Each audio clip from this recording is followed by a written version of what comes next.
When I started playing, I wasn't thinking at all. It was just all emotion.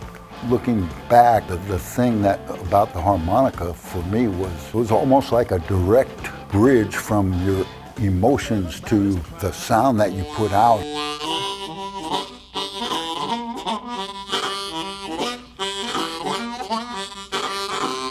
My name is Rick Estrin, play a Hohner Marine Band Harmonica, and somehow I've been able to make my way through this world doing that. She like to do in my face, somebody taking my place.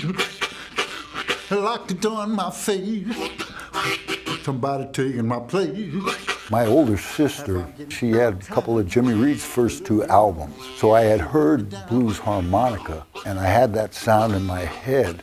And then when I heard Sonny Williamson, and later I heard Little Walter, the emotion, I can just remember I wanted to make people feel like that. Like on the song Last Night by Little Walter, when it gets to the 5, the way he plays just the 4-hole draw, and the way it comes out, and there's just a slight, maybe a tiny little, barely a bend on it, and there's a little vibrato on it, but it's so painful. Just that kind of stuff just fascinated me, and I wanted to be able to make people feel the way I felt when I heard that stuff.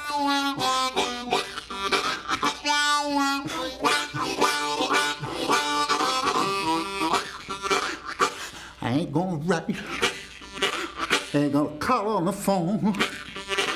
No, I ain't gonna write, ain't gonna call on the phone, 'cause I'm getting out of town. The little girl, she let me down.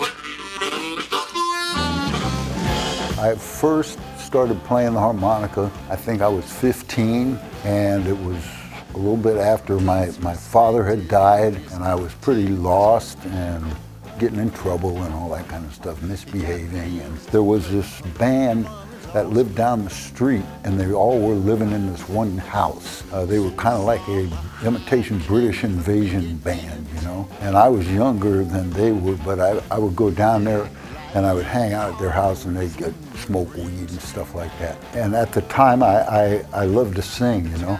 The guy whose house it was heard me singing, and he goes, you know, you sound good. And he gave me a harmonica. He goes, you ought to learn how to play this. I went in a room at his house, and I just played that harmonica. Well, I'm sure it sounded horrible. At some point, I decided, okay, I understand this thing. I can do this. This is what I'm gonna do. After that, I was just obsessed. That was all I was about. I played all day, every day. I was just drove everybody nuts that was around me. My mother was about to go out of her mind. But because I was so obsessed, I made pretty good progress. I started getting some positive reinforcement from people. That was something I really needed at the time. By the time I was 18, I was going out to ghetto nightclubs, and I went to see Lowell Folsom play at this nightclub called the Club Long Island. It was almost like a throwback to vaudeville days.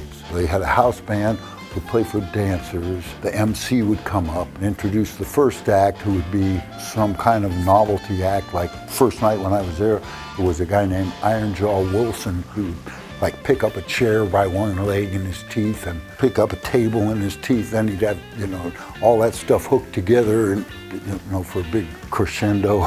And then they had a singer come up, and then it was star time. And the MC, you know, was this guy, Big Rock, had a sparkling vest and felt like real show business to me. They let me sit in. Lowell let me sit in. Because the club owner, Emmett Kennedy, he was like, nah, this ain't no jam session, you can't. But Lowell said, nah, let the boy come up. And so I got up, and people were laughing because they thought it'd be a joke, you know. I played an intro from the 5, got halfway into one verse of singing, the whole place went nuts, man. That's so gratifying, that first experience that I had. Emmett Kennedy ended up giving me a gig. I was the novelty act. Here's a white guy doing blues. I was like Iron Jaw Wilson. While I was doing that gig is when I met Fillmore Slim. I was in his band in one club. We were there for a year, but He left after 6 months. Then it was Travis Phillips, who was a great guitar player. During that time was when I met Jerry Portnoy and we became friends. We were both just trying to figure out how to play it, you know. And one guy would figure something out and show the other guy, and it was exciting. That gig ended. My girlfriend ran out of a sense of humor and kicked me out. Had nowhere to go. Jerry had gone back to Chicago because his father was sick, and he was sending me postcards about being in Chicago and how exciting it was, and how he set in with the Aces and encouraging me to come back there. So I found another girl that bought me a plane ticket, and I was kind of a low life, man, but you know, I'm a better guy now for sure. It wouldn't be too hard to be a better guy than I was then. So I went to Chicago, and I kept going back and forth for about 5 years. I got with Little Charlie, and we started the first incarnation of the band that I'm still with today, decades and decades and decades later.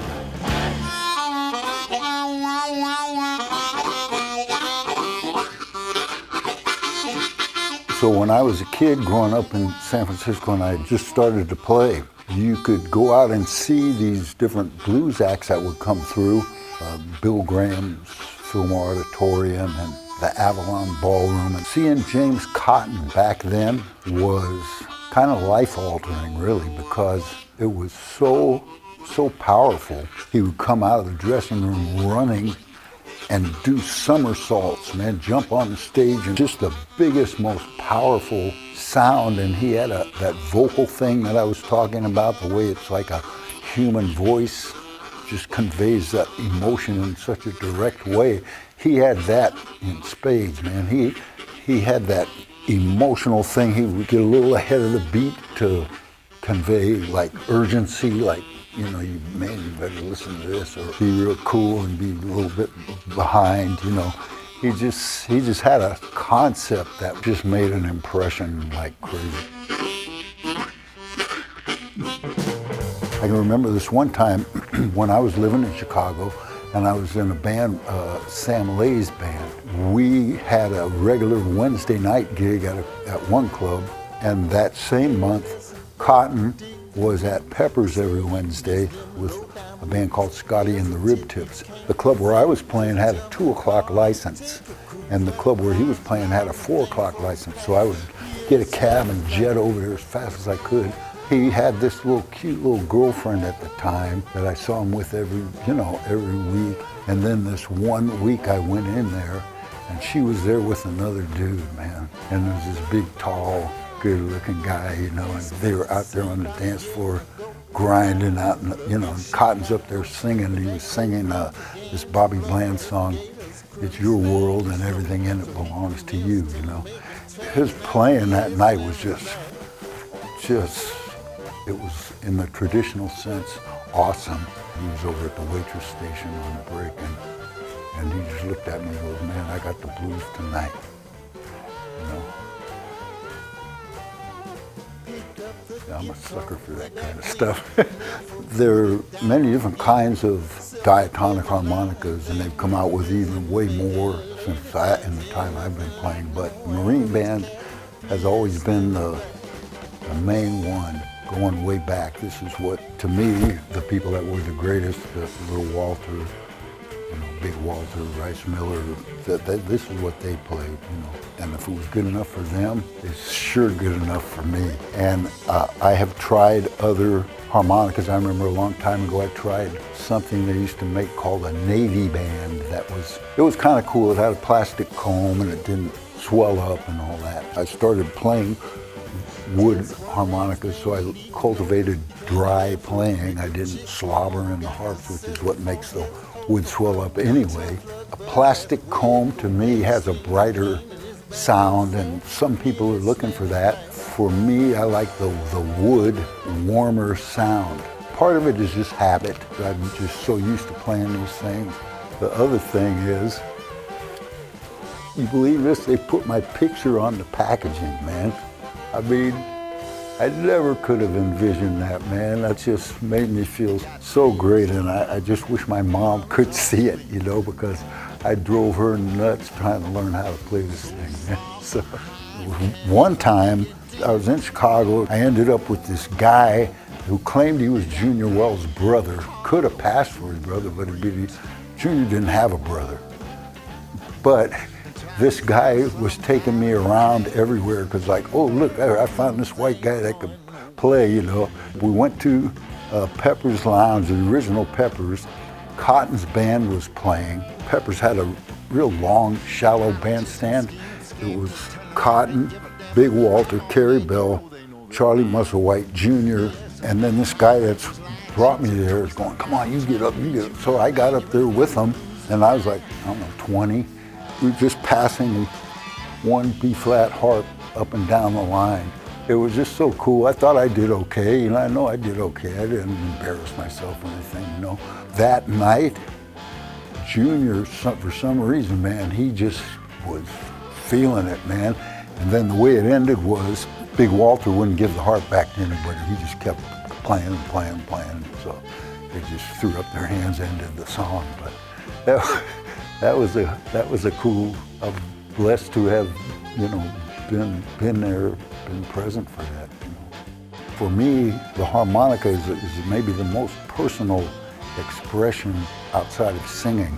Obviously, if you're great at any instrument, you can communicate, but harmonica is very elemental.